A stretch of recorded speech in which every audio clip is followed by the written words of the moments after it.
Cake তো আমরা সব সময় বাজার থেকে কিনেই খাই, তবে আজ আমি বাড়িতে থাকা কিছু উপকরণ দিয়েই তৈরি করে দেখাবো। আমার আজকে ছেলের জন্মদিন, সেই উপলক্ষে আমি বাড়িতেই এই কেক রেসিপিটি তৈরি করলাম, তো আপনাদের সাথে সেই জন্যই এই রেসিপি শেয়ার করেছি। আসসালামু আলাইকুম, আমি রহিমা, হিমা কিচেনে আপনাদের সবাইকে স্বাগত জানিয়ে শুরু করছি আমার আজকের রেসিপি।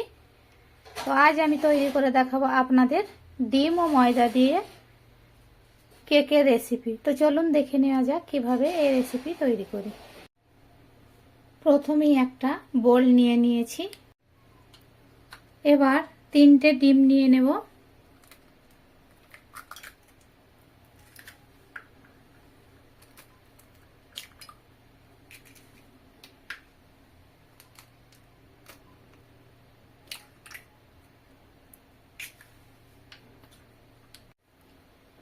একটা হুইক্সের সাহায্যে ডিমগুলো ফেটিয়ে নিচ্ছি।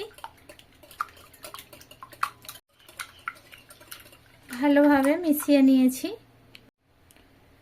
দিয়ে দেব 1/3 কাপ চিনি। আমি চিনি মিক্সিতে গুঁড়ো করে নিয়েছি, আপনারা চাইলে গোটাও দিতে পারেন। চিনি দিয়ে আবারও খুব ভালোভাবে মিশিয়ে নেব।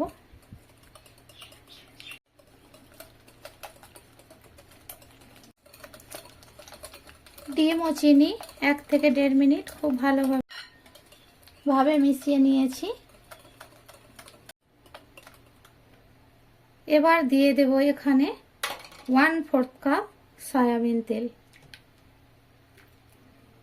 তেল দিয়েও আমি আবারও একবার মিশিয়ে নেব। সব কিছু খুব ভালোভাবে মিশিয়ে নিয়েছি। এবার এখানে দিয়ে দেব 1 চামচ ভ্যানিলা এসেন্স। আবারও খুব ভালোভাবে মিশিয়ে নিচ্ছি।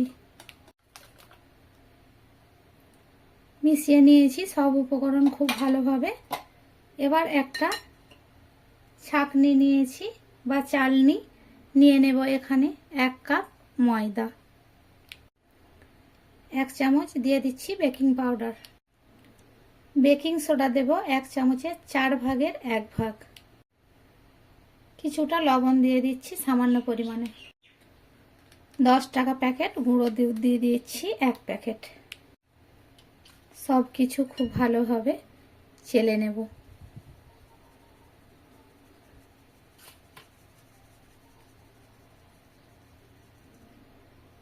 অবশিষ্ট অংশগুলো ফেলে দেব। সব কিছু খুব ভালোভাবে একসঙ্গে মিশিয়ে নিচ্ছি।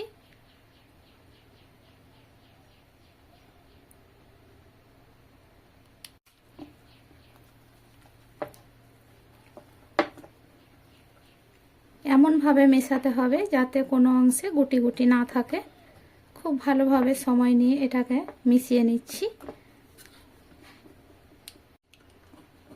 সব কিছু খুব সুন্দর করে মিশিয়ে নিয়েছি, দেখতেই পাচ্ছেন কত সুন্দর একটা স্মুথ ব্যাটার তৈরি হয়ে গিয়েছে। এখানে কিছু ড্রাই ফ্রুট নিয়েছি, যেমন মোরব্বা, চেরি, কাঠবাদাম, কালো আঙ্গুর, টুটি ফুটি, আর নিয়েছি কাজু। আমি অল্প অল্প করে নিয়েছি, আপনারা কম বেশি করে নিতে পারেন।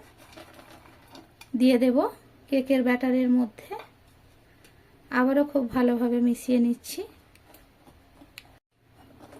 ড্রাই ফ্রুটগুলো দিয়ে মিশিয়ে নিয়েছি খুব ভালোভাবে। এবার এটাকে সরিয়ে রাখবো এক সাইডে। এবার একটা মোল্ড নিয়ে নিয়েছি, এখানে নিয়ে নেব রিফাইন অয়েল। আমি ব্রাশ করে নেব।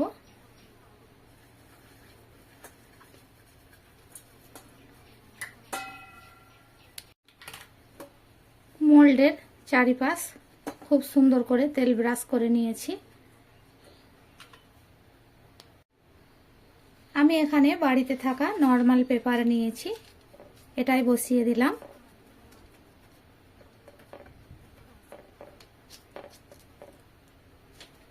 এবার পাশ দিয়েও ঠিক এইভাবে করে সেট করে নিচ্ছি।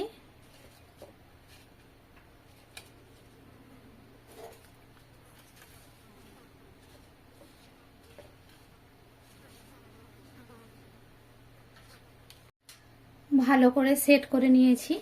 এবার আগে থাকতে যে ব্যাটারটা তৈরি করে রেখেছিলাম পাত্রের মধ্যে ঢেলে নেব।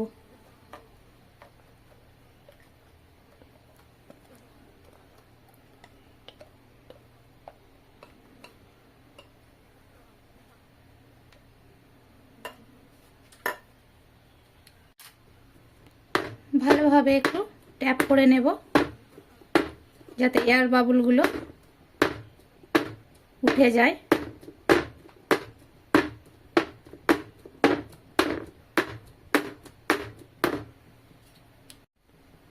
এবার এটা বেক করে নেব। চুলায় একটা সিলভার হাঁড়ি বসিয়ে নিয়েছি, গরম করে নিয়েছি। গ্যাসের চুলা জ্বালিয়ে এরকম একটা স্ট্যান্ড দিয়ে দেব। এবার কেকের ব্যাটারটা খুব সাবধানে হাঁড়ির মধ্যে দিয়ে দিচ্ছি। এটা বেক করে নেব 30 মিনিট। একটা সিলভারের ঢাকনা দিয়ে ঢেকে দিচ্ছি এবং 30 মিনিট অপেক্ষা করব। এটা ভালো কালার পেতে গেলে সিলভারের ঢাকনাই ব্যবহার করতে হবে। এখন চুলার আঁচটা মিডিয়ামে রেখে বেক করে নেব। 10 মিনিট আমি কেকটাকে বেক করে নিয়েছি। এবার ঢাকনা খুলে এখানে আমি কিছু ড্রাই ফ্রুট দিয়ে দেব। দেখতেই পাচ্ছেন কেকটা কত সুন্দরভাবে ফুলে উঠেছে। তো আমি এখানে দিয়ে দিচ্ছি কাঠবাদাম,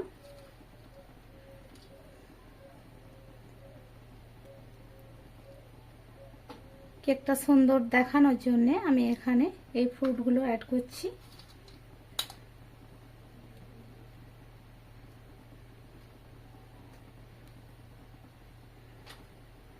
দিয়ে দেব কাজু,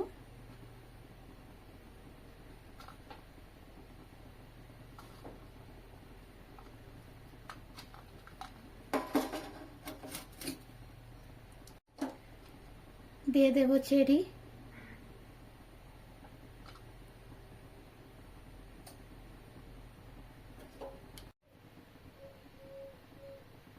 তো আমি এইভাবে চেরি, কাজু, কিশমিশ সাজিয়ে নিয়েছি। আবারও ঢাকা দিয়ে আমি 20 মিনিট বেক করে নেব। 30 মিনিট পর আপনাদের ঢাকনা খুলে দেখিয়ে দিচ্ছি। একটা কাঠি নিয়ে চেক করে দেখে নেব। দেখতেই পাচ্ছেন স্মুথ বের হয়েছে, এক ফোঁটাও লেগে যাচ্ছে না, তার মানে কেকটা বেক হয়ে গেছে। তো আমি 30 মিনিট সময় নিয়ে বেক করে নিয়েছি, আপনাদের কম বেশি লাগতে পারে। চুলার থেকে কেকটা নামিয়ে নিয়ে বেশ কিছুক্ষণ ঠান্ডা করে নেব, তারপর ডিমোল্ড করে দেখাচ্ছি আপনাদের। কেক বেশ কিছুক্ষণ ঠান্ডা করে নিয়েছি। এরপর একটা প্লেট নিয়ে এটা উল্টে দেব।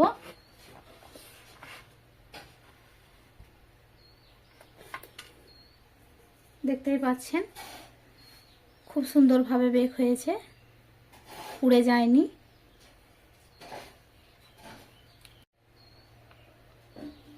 উপর থেকে কাগজটা এভাবে তুলে নেব এবং সাইড থেকেও এগুলো এভাবে ছাড়িয়ে নিচ্ছি। এবার কেকটা উল্টে নিচ্ছি। দেখতেই পেলেন কত সহজভাবে আপনাদেরকে এই কেকের রেসিপিটা তৈরি করে দেখালাম। তো আমার রেসিপি আপনাদের কেমন লেগেছে অবশ্যই কমেন্ট করে জানাবেন। ভালো লাগলে চ্যানেলে একটি লাইক দিয়ে সাবস্ক্রাইব করে পাশে থাকার অনুরোধ রইল। দেখা হবে পরের কোনো ভিডিওতে। ততক্ষণ ভালো থাকবেন, সুস্থ থাকবেন। আল্লাহ হাফেজ।